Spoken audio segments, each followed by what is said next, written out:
24장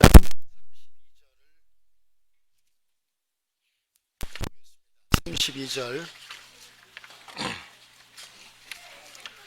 읽겠습니다. 끝절까지. 무화과 나무의 비유를 배우라. 그 가지가 연하여 지고 잎사귀를 내면 여름이 가까운 줄 아나니 이와 같이 너희도 이 모든 일을 보거든 인자가 가까이 곧 문 앞에 이른 줄 알라. 내가 진실로 너에게 말하노니 이 세대가 지나가기 전에 이 일이 다 이루리라. 천지는 없어지겠으나 내 말은 없어지지 아니하리라. 그러나 그날과 그때는 아무도 모르나니 하늘의 천사들도 아들도 모르고 오직 아버지만 아시느니라. 노아의 때와 같이 인자의 임함도 그러하리라.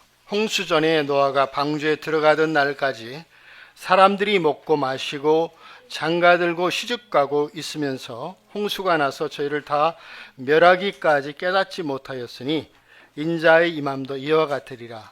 그때 두 사람이 밭에 있음에 하나는 데려감을 당하고 하나는 버려둠을 당할 것이요 두 여자가 매를 갈고 있음에 하나는 데려감을 당하고 하나는 버려둠을 당할 것이니라. 그러므로 깨어있으라. 어느 날에 너희 주가 임할는지 너희가 알지 못함이니라. 너희도 아는 바니 만일 집주인이 도적이 어느 경점에 올 줄을 알았다면 깨어있어 그 집을 뚫지 못하게 하였으리라. 이러므로 너희도 예비하고 있으라. 생각지 않은 때 인자가 오리라. 충성되고 지혜 있는 종이 되어 주인에게 그 집 사람들을 맡아 때를 따라 양식을 나눠줄 자가 누구뇨. 주인이 올 때 그 종이 이렇게 하는 것을 보면 그 종이 복이 있으리로다. 내가 진실로 너에게 이르노니 주인이 그 모든 소유를 저에게 맡기리라.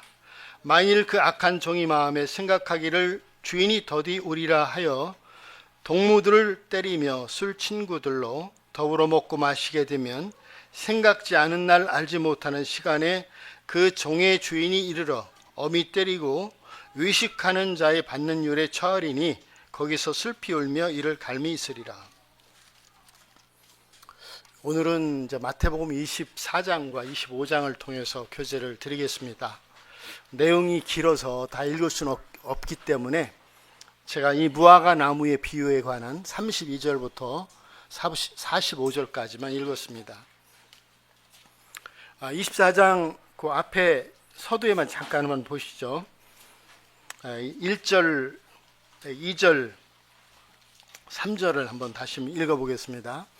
예수께서 성전에서 나와 가실 때 제자들이 성전 건물들을 가리켜 보이려고 나오니 대답하여 가라사대 너희가 이 모든 것을 보지 못하느냐. 내가 진실로 너에게 이르노니 돌 하나도 돌 위에 남지 않고 다 무너뜨리우리라. 예수께서 감람산 위에 앉으셨을 때 제자들이 종영이 와서 가로되 우리에게 이르소서 어느 때에 이런 일이 있겠사오며 또 주의 임하심과 세상 끝에는 무슨 징조가 있사오리까. 물론 예수님이 이 땅에 오셨을 때 예루살렘 성벽, 그 당시에 수룹바벨 성전이라고 부르는 이 성전이 있었는데 그 성전의 그 성벽들이 무너질 것을 말씀을 하셨어요. AD 70년에 로마의 그 군대가 와서 타이터스라고 하는 이 티토 내지는 타이터스라고 우리 부르는데 군대가 장군이 와서 그 성벽을 함락을 시켰어요. 성벽을 무너뜨리게 되는데 이제 화재가 일어나 있죠. 성전이 화재가 일어나면서 성전 안에 있는 금이 녹아내려서 성벽 틈으로 들어가서 그 금을 캐내기 위해서 이제 성벽을 무너뜨리는 이와 같은 일이 이제 역사적으로 이루어졌습니다. 이제 중요한 것은 여기에 주의 임하심과 세상 끝에 징조가 무엇인가 하는 것을 제자들이 물었습니다. 그 당시에 제자들이 우리가 재림이라고 하는 것을 생각할 때 두 가지 측면이 있죠. 공중재림, 우리가 이제 휴거라고 부르는 공중재림이 있고 지상재림, 이렇게 두 영역이 있는데 두 가지 영역이 있다고 하는 것을 당시 제자들이 알았을까요? 당시 아마 제자들은 몰랐으리라고 생각이 됩니다. 근데 이 24장은 공중 재림을 이야기합니까? 지상 재림을 이야기합니까? 지상 재림을 이야기하고 있죠. 언제 주님이 임하시는가? 이런 징조를 제자들이 묻자 주님이 쭉 이제 24장의 31절까지 내용이 이제 어떤 일이 일어날 것인가 하는 것을 주의 임하심 가운데서 어떤 일이 일어날 것인가 하는 것을 말씀을 하셨어요. 근데 우리 이제 구약에 한번 다니엘서 여기다 손을 놓고요. 표시를 해뒀다가 다니엘서 9장을 한번 봐주시죠.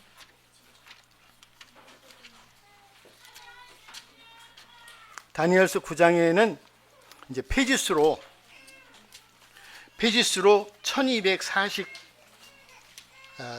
1250페이지가 됩니다. 성경에 익숙하신 분들은 다니엘서 하면 대충 이렇게 찾을 수가 있는데 익숙하지 않은 분들은 다니엘서가 어디 있지 이럴 수가 있어요. 자, 27절 한번 읽어볼게요. 그가 장차 많은 사람으로 더불어 한 이래 동안에 언약을 굳게 정하겠고 그가 그 일의 절반에 제사와 옛물을 금지할 것이며 또 잔포하여 미운 물건이 날개를 의지하여 설 것이며 그까지만 읽어보겠습니다. 주님이 이 땅에 오시는 이제 공중 재림이 있고 지상 재림이 있는데 지상 재림의 징조 가운데 적어도 세 가지 조건이 무엇인가? 첫 번째는 이스라엘의 재건입니다.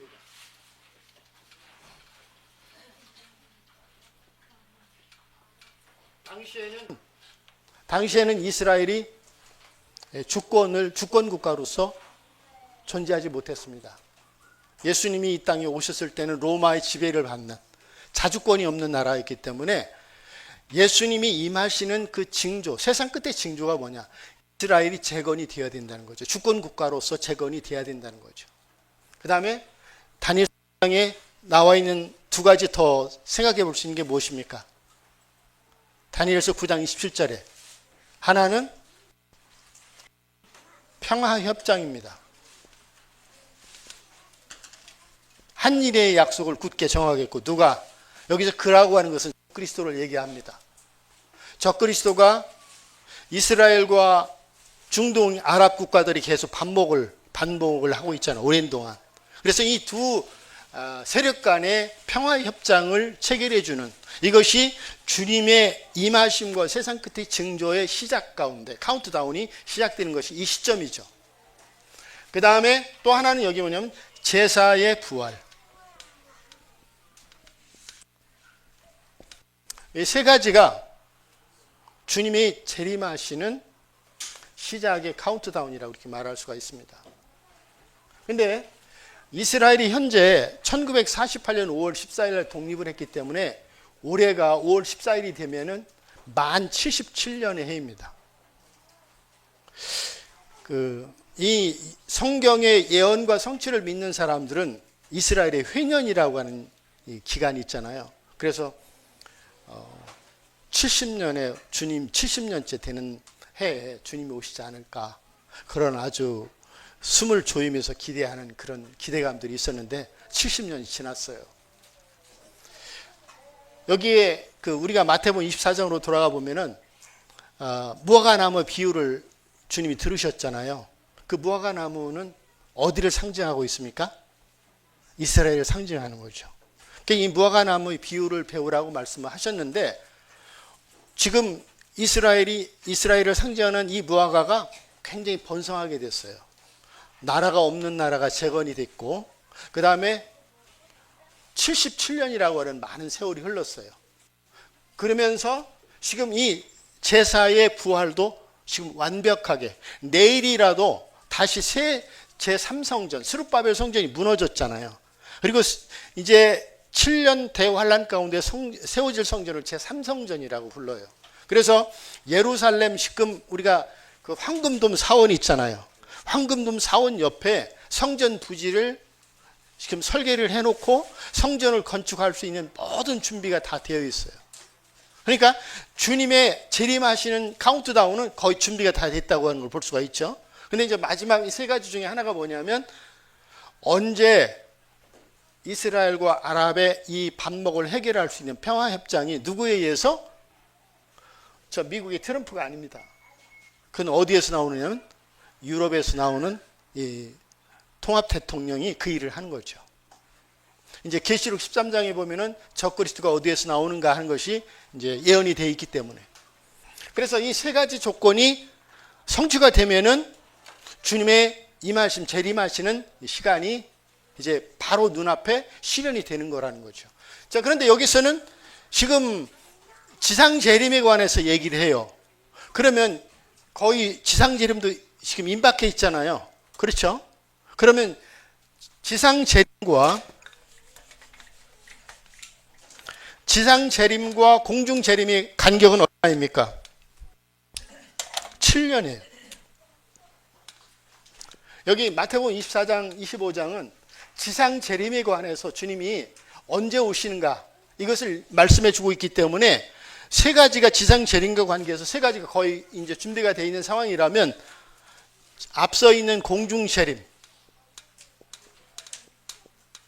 지상 재림, 이 간격은 7년이에요.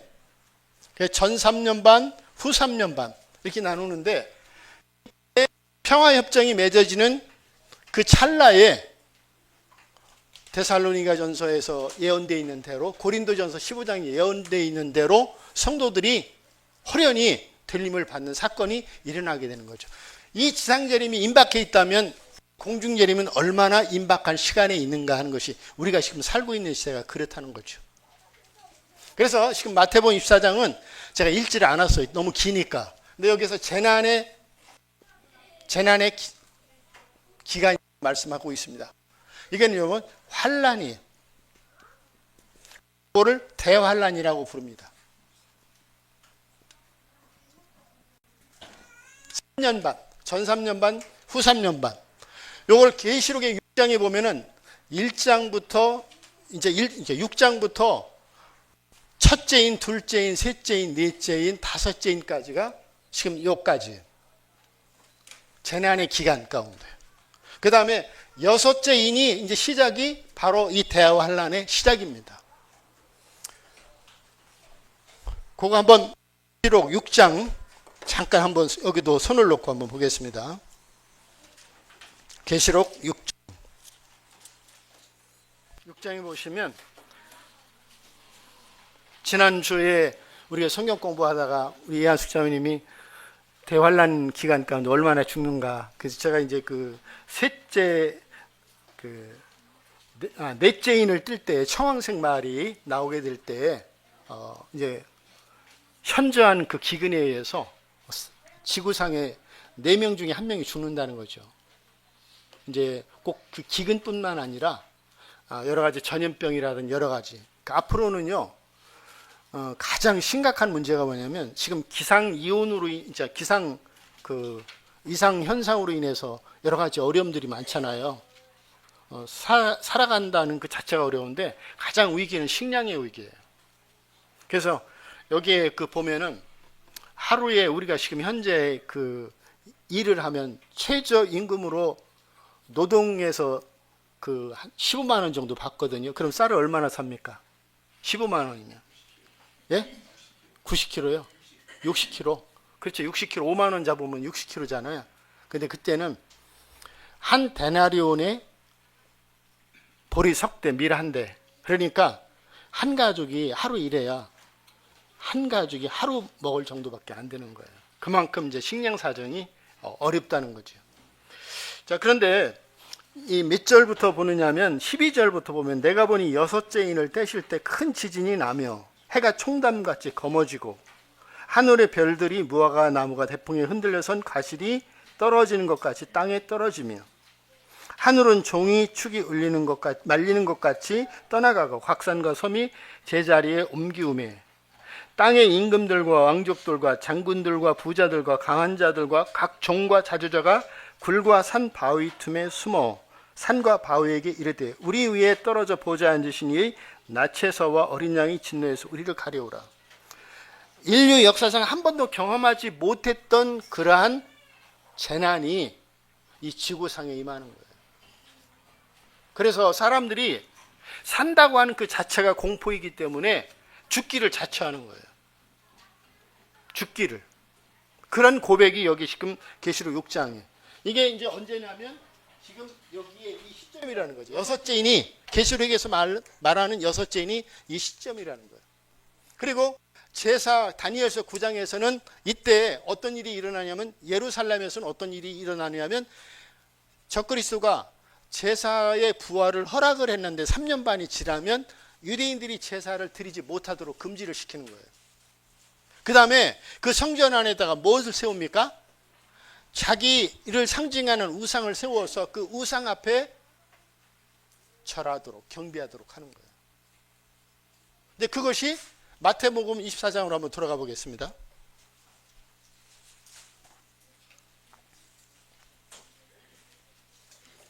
마태복음 24장 이제 15절에 보시면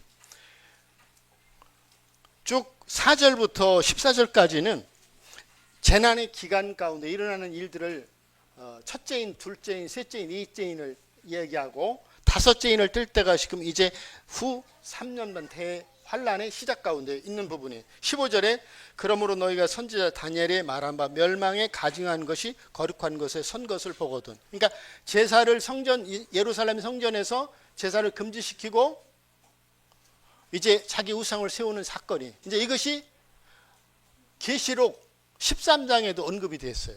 13장에 보시면 이제 다 찾을 수가 없으니까 여기 있는 사건이 계시록 13장에 보면은 자기 우상을 세워서 그 우상 앞에 경배하도록 한다. 이것이 이제 후 3년 만에 시작 가운데 일어나는 일들이라는 거죠. 예, 그리고 쭉 설명해 주고 있는 것이 21절 보면은 이는 그때 큰 환란이 있겠습니다. 창세로부터 지금까지 이런 환란이 없었고 후에도 없으리라. 이제 이것이 계시록 6장 조금 아까 읽었던 이 말씀의 내용과 일맥상통하는 그런 얘기를 해주고 있는 내용이라는 거죠. 자, 이런 것들을 쭉 얘기하시면서 그 다음에 이제 30절을 보면은 그때 인자의 징조가 하늘에서 보이겠고 이거는 이제 어느 시점이냐면 이제 대환란이 끝나는 이 시점에 주님께서 이제 이 지상에 재림을 하시는 예수님이 어디에 재림을 하시죠? 예, 감람산. 감람산이 이제 그 갈라져 가지고 골짜기가 생겨요. 그 주님이 그 발이 감람산에 성도들과 함께 재림을 하신다는 거죠. 공중 재림에 성도들과 함께 지상 재림을 감람산에 하시게 되는 이것이 이제 지금 이 30절에 마태복음 24장 30절에 말씀하고 있는 이 바라고 하는 거죠. 그래서 이와 같이 이 세 가지 아까 미리 말씀드렸던 이스라엘의 재건, 그 다음에 제사의 부활, 그 다음에 평화협정 이런 것들이 이루어질 때 주님의 임하심이 이제 바로 시작이 되는 지상재림의 이 예언이 성취가 되는 시작이 이루어지는 거죠. 그리고 그 전에 먼저 공중재림을 통해서 성도들은 환난을 피해서 하늘에서 끌어올려지게 되는 사건이 먼저 일어나게 된다고 하는 거죠. 그러면서 주님은 이 무화과나무의 비유를 말씀하시면서 24장 32절부터 한번 보겠습니다. 여기에 33절에 보시면 이와 같이 너희도 이 모든 일을 보거든 인자가 가까이 곧 문 앞에 이른 줄 알라. 그러니까 이스라엘의 재건이 된 지 아까도 말씀드렸습니다만 77년이 지났으니까 내일 이루어져도 이 일이 내일 이루어져도 어려운 일이 아니구나. 이 모든 것이 다 제사도 준비가 되어 있고 이스라엘이 재건한 지 시간이 이렇게 많이 지났고 이제 유럽에서 나오는 그러한 지도자가 준비가 돼서 이와 같은 것들을 이루면 바야흐로 재건은 지상재림의 그 출발은 바로 성취가 되는 이런 시작들이 이루어진다고 하는 것을 우리가 보게 되죠. 그러면서 주님은 이 무화과나무의 비유를 말씀하신 이유가 뭘까요? 주님의 재림이 임박해 있다. 그 다음에 42절 한번 보시죠. 그러므로 깨어있으라. 주님의 재림이 임박해 있으니까 깨어있으라. 그러면서 먼저 역사의 거울을 말씀을 하셔요. 어떤 역사의 거울이냐면 37절부터 쭉 41절까지 노아의 때와 같이 인자의 임함도 그러하리라. 홍수전에 노아가 방주에 들어가던 날까지 노아가 120년 동안 뭘 만들었습니까? 방주를 만들었죠. 사람들이 물어봤잖아요. 그 방주를 만드는 이유가 무엇이냐? 하나님이 물로 세상을 심판하신다. 그런데 그 말을 귀담아 들은 사람이 있었습니까? 없었습니까? 아무도 없었어요. 그러니까 노아 가족 8명만 구원을 받았습니다. 우리가 누가복음 17장에 보면은 주님이 노아의 때만 말씀하신 것이 아니라 롯의 때도 말씀을 하셨어요. 그러니까 노아의 때, 롯의 때, 인자의 날, 이 세 가지의 공통점은 뭐냐면 사람들이 이 세대가 깨어있지 못하다는 거죠. 영원한 생명에 대해서 준비가 되어 있지 못하다는 거죠. 그들이 열심히 살아요. 시집가고 장가가고 돈 벌고 여행 가고 그런 것이 죄는 아니죠. 그렇지만 뭐가 준비가 되어 있지 않습니까? 자기 영혼에 대한 문제가 그것을 고민하고 갈등을 겪는 이런 준비가 되어 있지 못하다는 거죠. 그래서 깨어있지 못한 세대를 역사의 거울로 말씀하시면서 너희는 깨어있으라. 그러면서 다시 한번 44절, 43절 이하에 지금 두 가지 예를 들죠. 43절부터 45절까지 말씀하시는 내용이 뭐죠? 두 종, 지혜로운 종, 악한 종. 지혜로운 종의 특징은 뭡니까? 충성된데 충성이 돼 있죠. 근데 특성이 뭐죠? 주님의 오심을 예비하고 있다는 거예요. 삶의 중심에서 지혜로운 종은 주님의 오심을 예비하고 있다는 거죠. 예비하고 살아가는 거예요. 그런데 악한 종의 특징은 뭡니까? 주님의 오심을 예비하지 않고 살아가는 거예요. 열심히 살 수 있어요. 성공할 수 있어요. 성공했다고 해서 천국 가는 건 아니잖아요. 그렇죠? 근데 열심히 살고 성공했지만 하나님은 그 사람을 악한 종이라고 말씀하실 수 있는 거예요. 왜? 준비가 되어 있지 못하면. 그러면 제가 오늘 이제 더 형제 자매들하고 이런 그 마태복음 24장의 배경을 쭉 말씀을 드리면서 25장에 세 가지 비유가 나옵니다.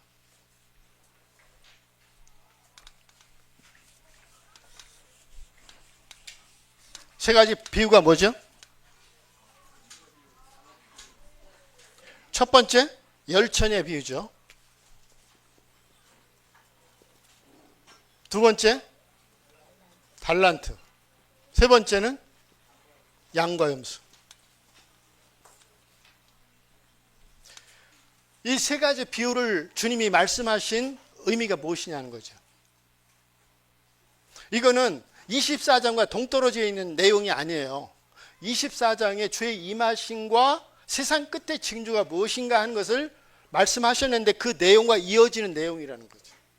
24장과 25장은 한 맥락 속에 있는 이야기예요. 그러니까 우리가 이제 성경을 읽을 때 이게 지금 한 맥락 속에 있는 이야기인가 이런 것들을 잘 분별하는 것이 필요하죠. 그러면 이 세 가지 비유를 왜 들으셨느냐? 왜 들으셨죠? 두 종의 대비예요. 지혜로운 종, 악한 종. 이 두 종의 대비를 이 비유를 통해서 다시 한번 말씀하고 계시다는 거죠. 예비하고 있는 자, 예비하고 있지 않은 자. 이 세 가지 비유의 의미와 목적은 여기에 의미를 담고 있다는 거죠. 예비하고 있는. 열처녀 가운데 우리는 두 그룹이 있죠. 기름을 준비하고 있는. 등은 있지만 기름을 준비한 5 처녀들. 그렇지만 등은 있지만 기름을 준비하지 않은 처녀들. 여기 이제 슬기로운 처녀들과 지혜롭지 못한 이런 사람들로 표현해주고 있습니다. 달란트에서도 5달란트, 2달란트 그리고 1달란트를 비교해주고 있죠. 그 다음에 양과 염소에 있어서도 똑같이 이제 비유에 그 나타나는 현상은 차이가 있지만, 다시 말하면 마태복음 24장에 주님이 깨어 있으라고 말씀하시면서 두 종을 이야기하고 계시다는 거죠. 그 종에 대한 대비를 25장에서 이어서 말씀하고 계시다는 거죠. 이제 의미가 무엇인가, 이 세 가지 비유의 의미가 무엇인가 하는 것을 그렇게 이해할 수가 있습니다. 자, 그 다음에 두 번째 마태복음 25장 1절 한번 보시죠.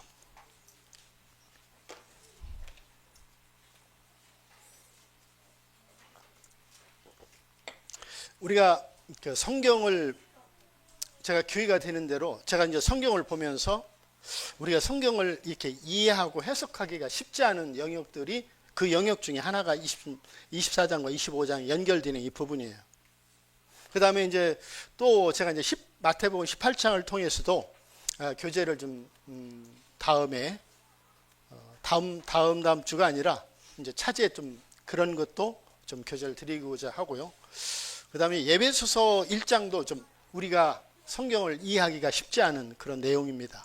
그래서 그렇게 우리가 성경을 이해하고 해석하기가 쉽지 않은 이런 부분들에 대해서 자주 좀 그런 것들에 대해서 묵상하고 교재를 좀 드리고자 하는 마음을 가지고 있어요.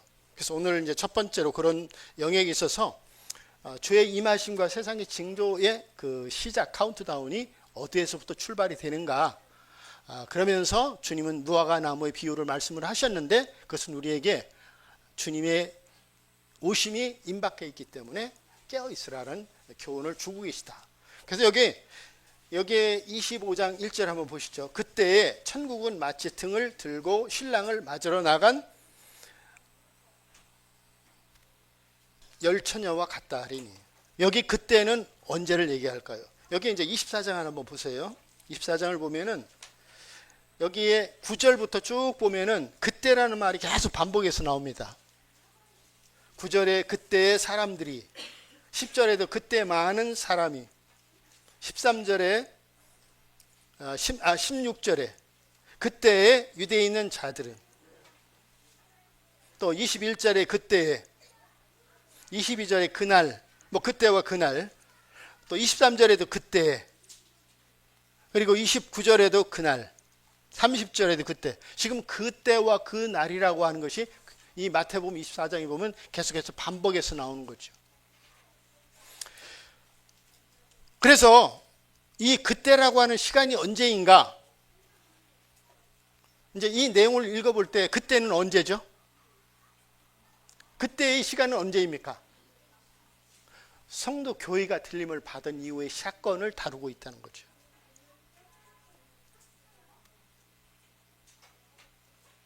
이제 이런 일에 대해서, 교회와 이스라엘의 관계에 대해서 우리가 올바로 성경을 분별하지 못하면 이것을 교회에 적용할 수 있는 이런 잘못된 해석이 나올 수가 있어요. 그러면 교회에다 적용을 하게 되면은 우리는 어떻게 될까요? 두렵고 떨리는 마음들을 가질 수가 있겠죠.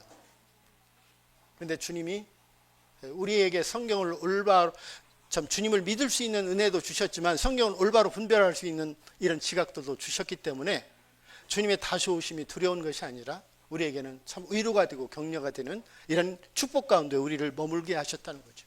그래서 여기서 그때라고 하는 시간이 언제인가?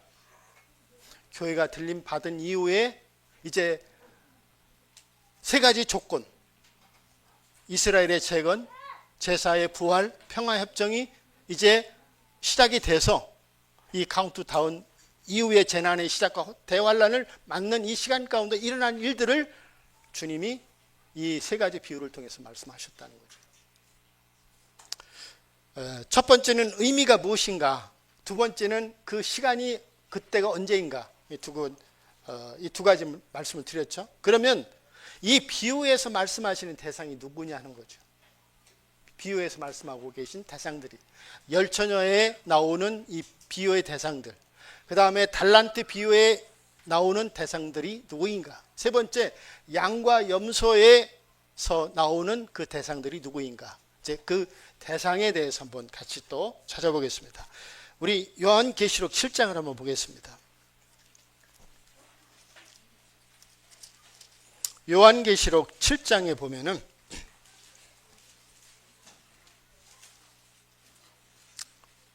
이거는 찾기 어렵지 않으시죠? 405페이지에 보면, 신약의 405페이지에 보면은, 자, 몇 절을 좀 읽어보겠습니다. 이 일 후에 내가 내 천사가 땅 모퉁이에 선 것을 보니 땅의 사방에 바람을 붙잡아 바람으로 하여금 땅에나 바다에나 각종 나무에 불지 못하게 하더라. 또 봄에 다른 천사가 살아계신 하나님이 인을 가지고 해돋는 대로부터 올라와서 땅과 바다를 해롭게 할 권세를 얻은 내 천사를 향하여 큰 소리로 외쳐 가로되 우리가 우리 하나님의 종들이 이마에 인치기까지 땅이나 바다나 나무나 회방하지 말라 하더라. 내가 인맞은 자의 수를 들으니 이스라엘 자손의 각 지파 중에서 인맞은 자들이 14만 4천이니, 그래서 5절부터 쭉 12지파에서 1만 2천 명씩 해서 14만 4천 명이 이렇게 기록이 되어 있습니다. 이들은 누굴까요? 우리가 여기에 이것도 이해하려면 로마서 11장을 한번 보셔야 돼요. 여기 또 이제 로마서 11장 26절을 한번 보시죠.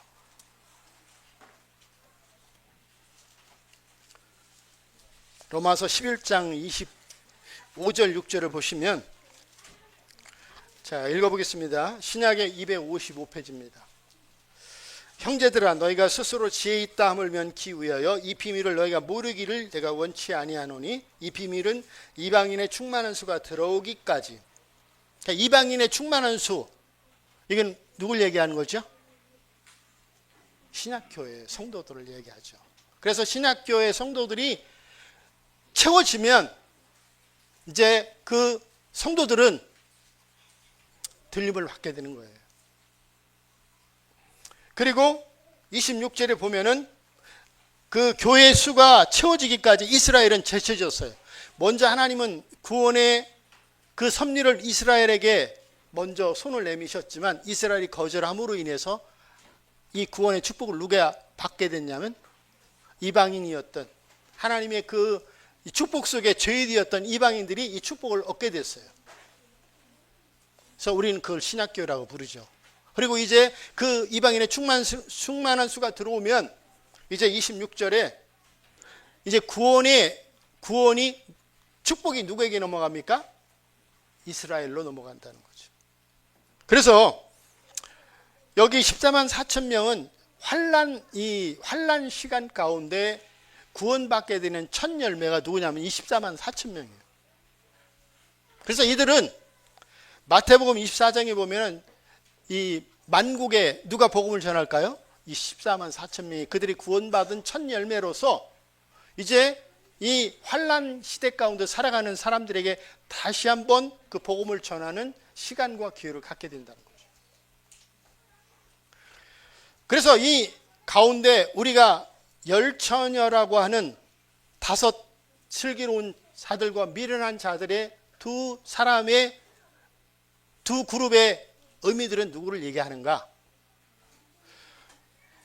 먼저 전 3년 반에 유대인 그 14만 4천 명이 주의 복음을 통해서 구원받게 되고 구원의 첫 열매로서 그들은 이제 복음을 전하게 되는데, 이제 갈림길에 들어서는 시간이 언제냐면, 제가 아까 지웠는데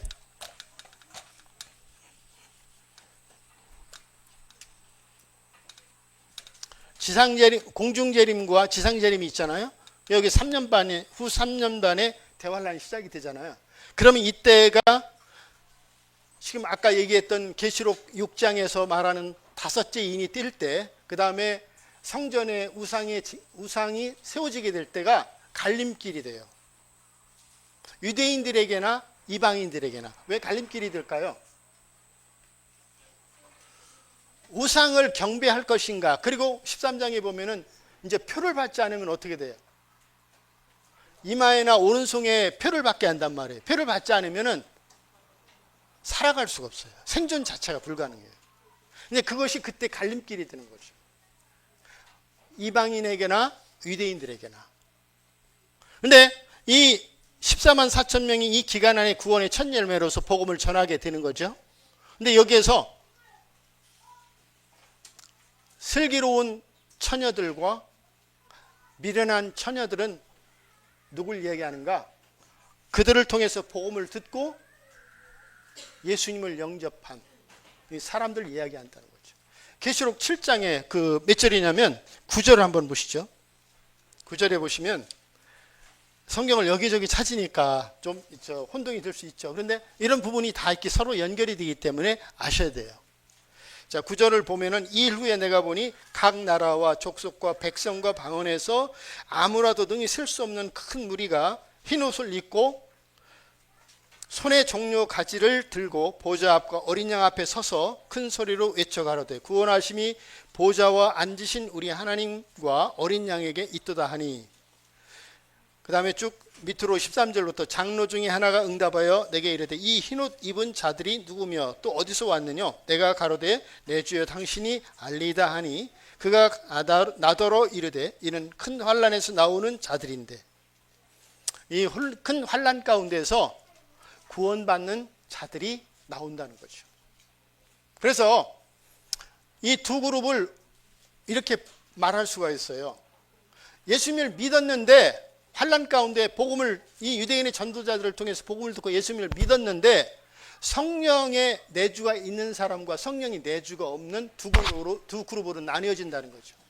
그러니까 등은이 있는데 기름이 있는 사람은 성령의 내주가 있는 사람을 얘기하고, 등은이 있는데 기름이 없는 사람은 믿음의 고백은 있는데 성령의 내주가 없는 사람을 이야기한다는 거죠. 이런 얘기 들어보셨죠? 무늬만 그리스도예요. 믿음의 고백은 있지만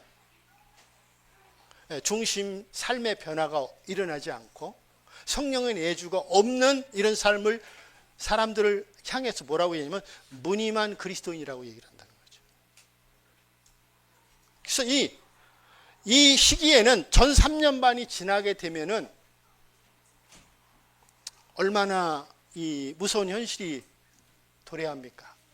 표를 받지 않으면 살아갈 수가 없잖아요. 근데 그 고난을 끝까지 견디는 자는 구원을 얻으리라. 인내로 인해서 구원받는다는 얘기가 아니에요. 참된 믿음을 가진 사람만이, 거꾸로 얘기하면 참된 믿음을 가지고 있는 사람만이 그 인내를 감당할 수 있다는 거죠.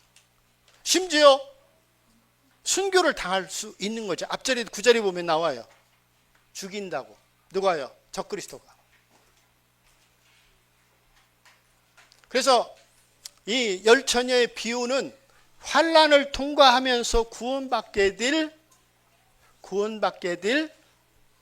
사람들을 의미하고, 그러나 미련한 자들은 믿음의 고백은 있었지만 되돌아가는 사람들, 성령의 내주가 없는 이 사람들을 말해주고 있다. 이것도 우리가 하나 또 찾아볼 수 있는 게 뭐냐면 요한계시록 19장을 한번 보세요. 19장에 보시면 7절에 보시면 페이지 수로 418페이지입니다. 우리가 즐거워하고 크게 기뻐하여 그에게 영광을 돌리세요. 이 어린 양의 혼인 기약이 이르렀고 그 아내가 애비하였으니. 그 다음에 9절에 보면 천사가 내게 말하기를 기록하라. 어린 양이 혼인 잔치에 청함을 입은 자들이. 여기에 보면 두 가지가 나옵니다.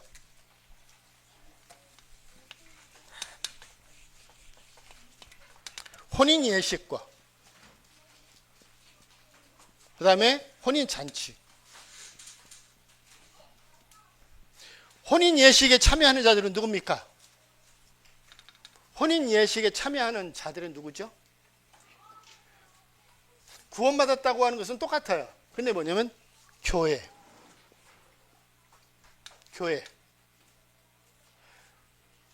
예수님의 십자가의 사건을 통해서 이 환란이 일어나기 전에 공중 재림까지 참여하는 자들을 뭐라고 그러냐? 은혜 시대 구원받은 자들을 뭐냐면 교회라고 말하는 거예요. 교회는 건물을 이야기하는 것이 아니라 부르심을, 불러냄을 받은 무리들을, 에클레시아. 그래서 이것을 우리는 이 사람들이 혼인 예식에 참여하는 거예요. 그래서 어느 날 호련히 들림을 받아가지고 지상 재림하기 전에 하늘에서 혼인 예식이 있는 거예요. 근데 여기에서 혼인 잔치, 마태복음 여기에 잠깐 손을 놓고요. 마태복음 또 25장을 한번 잠깐 보시죠.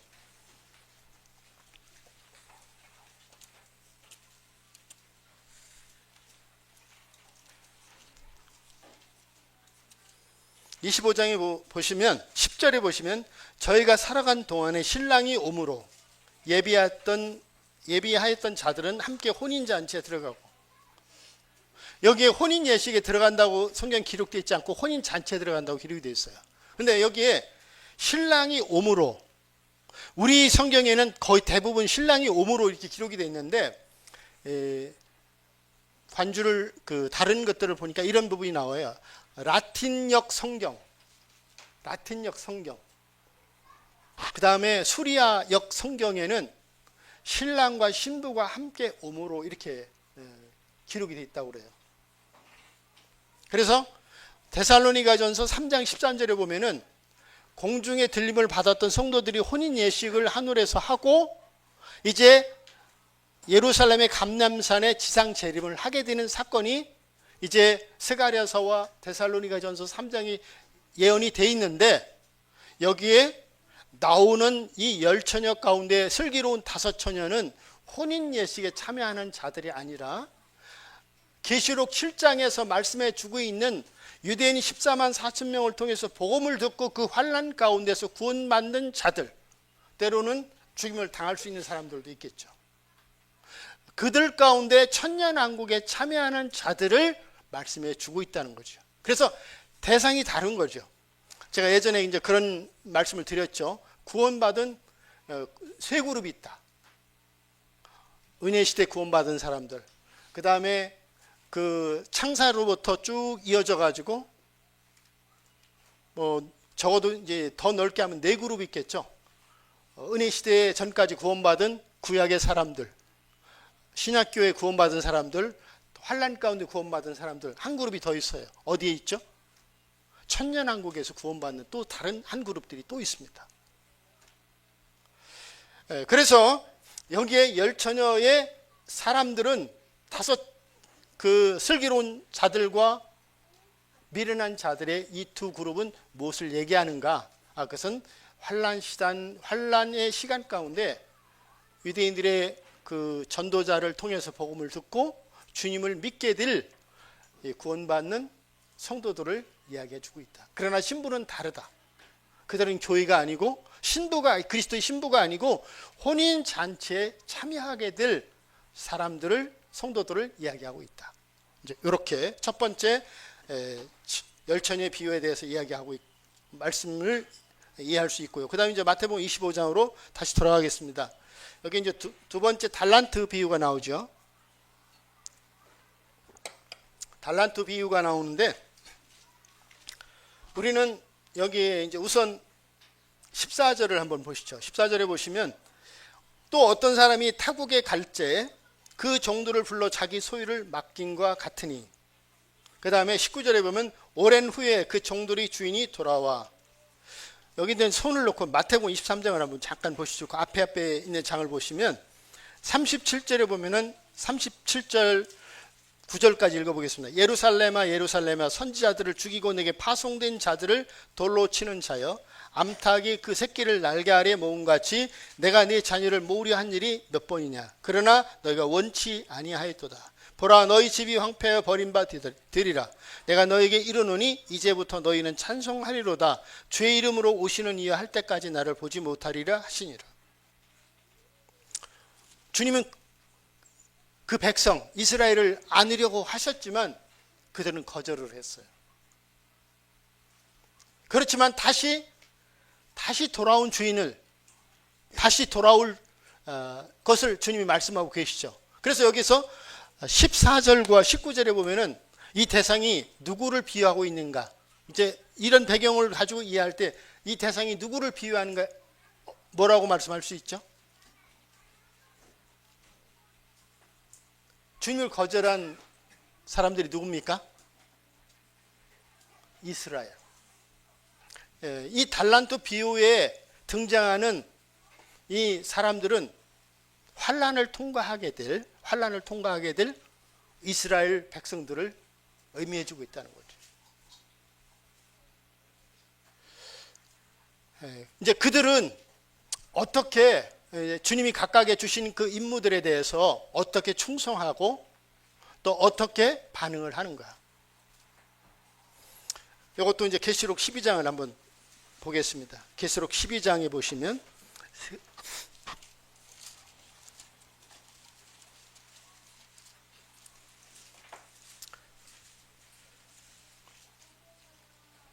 우리가 마태복음 24장에 이제 성전에 우상이 세워지게 될 때 이스라엘 백성들은 두 그룹으로 나뉘어지게 됩니다. 우상을 떠나서 성전이 제사가 금지되면서 이제 그 적그리스도를 떠나서 피하는 자들이 있고 그를 추종하는 자들이 있게 됩니다. 그런데 계시록 12장 14절부터 보면 13절부터 보겠습니다. 용이 자기가 땅으로 내어 쫓긴 것을 보고 남자를 낳은 여자를 핍박하는지라. 여기 용은 누굴 얘기합니까? 사탄을 얘기하죠. 근데 남자를 낳은 여자는 누굴 얘기하죠? 여기 남자는 누굽니까? 예수님. 예수님을 낳은 민족은 누굽니까?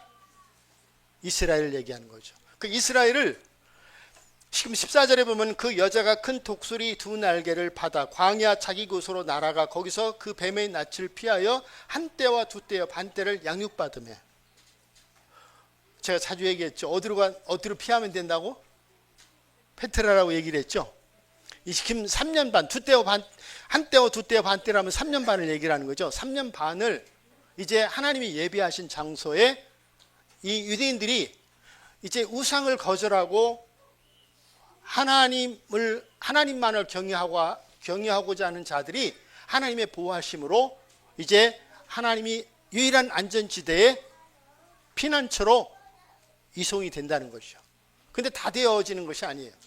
스가랴서를 제가 찾기가 또 찾으니까 그런데 안 찾을 수가 없어요. 자, 13장에 보시면 스가랴서 13장에 보시면 8절 한번 읽어볼게요. 8절에 보시면 13장 8절이 1324페이지입니다. 1324페이지. 여호와가 말하노라. 이 온 땅의 3분의 2는 멸절하고 3분의 1은 거기 남으리니. 이제 앞절을 읽어야 온 땅에 얘기하면은 모든 사람들을 얘기한다고 생각할 수 있는데 7절에 보면은 이제 이스라엘 백성들을 의미해 주고 있는 내용이라는 것을 이해할 수가 있어요. 그래서 여기에서 이스라엘 사람들이라고 해서 다 구원받는 것이 아니라 3분의 2는 멸절하고 3분의 1은 연단해서 그들을 보호하신다고 이렇게 말씀해 주고 있습니다. 그래서 대환란 기간 가운데 유대인들이 3분의 1은 죽습니다. 그리고 3분의 1이 지금 계시록 12장에서 말씀하고 있는 큰 독수리 날개를 받아서 안전한 곳으로 도피하게 되는 이 내용이 지금 스가랴서에 있는 이 말씀과 서로 연결이 되어지는 거죠. 그래서 하나님 앞에 그 신앙의 중심을 지키고 일관된 충성으로 선한 열매를 맺는 자들은 하나님의 보호하심 속에서 그들은 이 환난을 피하여 숨었다가 이제 천년왕국에 하나님이 오래도록 아브라함의 언약으로 두셨던 이 약속 가운데 그들은 이 천년왕국에 그대로 들어가서 그 천년왕국에 관한 예언되었던 이 모든 일들이 성취되는 그 성취를 그들은 경험하게 될 것이라는 거죠. 이것이 지금 5달란트, 2달란트, 1달란트에 언급되어 있는 이 사람들을 얘기한다는 거죠. 근데 오늘 시간이 지금 30분이거든요. 요 달란트에 있는 것만 좀 찾아보고 이어서 다음에 제가 이걸 좀 더 드리려면 앞으로 한 30분 정도는 더 말씀을 드려야 되기 때문에 그렇게까지 인내하시기는 어려우시잖아요. 뭐 지금 성도 집회라면 그렇게 제가 이끌어 가겠지만, 자, 다시 마태복음 25장으로 한번 돌아가 보겠습니다. 25장에 보시면 여기 한 달란트 받은 사람에 대한 문제가 나오죠. 우리는 이 한 달란트 받은 사람을 어떻게 이해를 해야 될까? 이제 여기 보면은 다른 사람들은 일관된 충성을 통해서 뭘 남겼습니까? 이윤을 남겼죠. 그러니까 열매를 남겼어요. 열매. 그렇죠? 그런데 이 한 달란트 받은 사람은 이윤을 남기지 못했어요. 다시 말하면 열매를 남기지 못했다는 거죠. 자기가 능력이 없으면 어디에다 맡기면 돼요? 은행에라도 맡겼어야 되는데 그리 하지 않았어요. 그 은행에도 맡기지 않은 이유가 뭐냐면, 그 앞에 한번 잠깐 보시죠. 24절에 보면은 한 달란트 받았던 자도 와서 가로되 주여 당신은 굳은 사람이라 심지 않은 데서 거두고 해치지 않은 데서 모으는 줄을 내가 알았으므로. 우리가 롯의 삶을 본다면, 창세기에 나오는 롯의 삶을 본다면 삶의 열매가 있었습니까? 없었습니까? 없었죠. 없었는데 구원받은 사람입니까? 아닙니까? 예, 구원받은 사람도 열매가 없을 수 있어요. 그렇지만 제가 자주 그 갈보리 언덕이라고 하는 책을 얘기하지만 그리스도인의 삶에 있어서 실패할 수가 있어요. 넘어질 수가 있어요. 열매 없는 삶을 살 수도 있어요. 어리들어. 그렇지만 주님에 대해서, 그 주님의 은혜와 사랑에 대해서는 어떻습니까? 여기에 이 주인에 대한 잘못된 편견을 가지고 있다는 거죠. 우리는 우리 삶이 열매 없는 삶으로 실패할 수는 있지만 우리를 구속하신 주님이 어떤 사랑을 우리 가운데 주셨는가 하는 것에 대해서 구원받은 사람이라면 그 마음속에 그분의 사랑을, 그분의 은혜에 대한 울림이 있다는 거예요. 근데 이 한 달란트 받은 사람은 주인에 대해서 잘못된 이런 편견을 가지고 있는 이런 사람이었다. 선행이 없는 결여가 무엇인가? 이것은 주님에 대해서, 예수 그리스도의 은혜와 사랑을 올바로 알고 있지 못한 믿음의 결함이 있는 사람이라고 하는 이런 의미를 이해할 수가 있겠죠. 그래서 여기 오늘 이 10달란트, 10처녀에 관해서 지혜로운 자와 슬기로운 자와 미련한 자들을 통해서 그들이 누구에 대한 대상을 비유로 하신 것인가, 환난을 통과하면서 주의 복음을 듣고 구원받게 될 이런 사람들을 두 부류로 이야기한 것이다. 그 다음에 달란트 비유에서는 환난을 통과하게 될 이스라엘 백성들, 갈림길에 그들도 서게 됐을 때 우상을 숭배하는 사람들, 우상을 거절하는 사람들, 결국은 하나님은 이 3분의 1을 연단하셔서 그들을 환난으로부터 보호하시고 그 약속하셨던 아브라함의 언약을 통해서 약속하셨던 이 천년왕국에 그대로 들어가서 그 하나님의 오랜 이 약속이 성취되는 그런 기쁨을 누리게 할 사람들을 얘기한다. 그러나 이제 여기에서 그 한 달란트 받은 사람은 충성을 거절한 이와 같은 사람들을 의미해 주고 있다. 그리고 이제 세 번째 양과 염소부터, 그리고 이제 이것이 우리에게 주는 메시지가 무엇인가 하는 것은 다음에 이어서 교제를 드리도록 하겠습니다. 자, 마치도록 하겠습니다.